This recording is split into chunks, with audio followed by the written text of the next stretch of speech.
Bilang pinuno, dapat yan na yung kanyang mga tauhan ano yan laging sinecheck niya yan. At saka pag nagkamali yan, dapat umaksyon siya. Hindi siya dapat dito magpikit mata o magtulog-tulugan. Natapos na ng Philippine National Police Internal Affairs Service ang investigasyon sa dating direktor ng Southern Police District.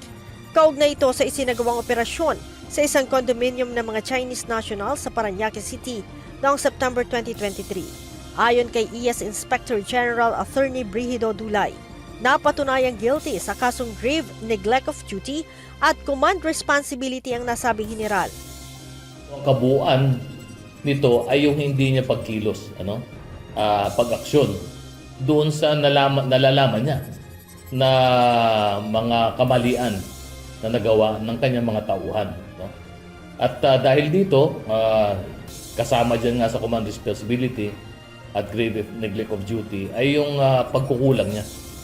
Sinabi ni Attorney Dulay na hindi umaksyon ang general sa ginawang katiwalian ng kanyang mga tauhan sa naturang operasyon, gaya ng pagtatanim ng ebidensya at ang tangkang pagsira sa closed-circuit television recording.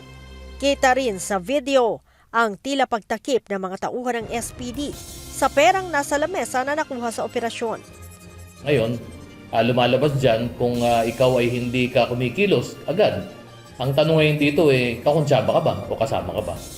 Ito ay warning sa ating mga commanders, na kapag yung mga tao ninyo ay na-involve sa isang irregularity, dapat agad kumilos kayo. Aksyonan nyo kaagad.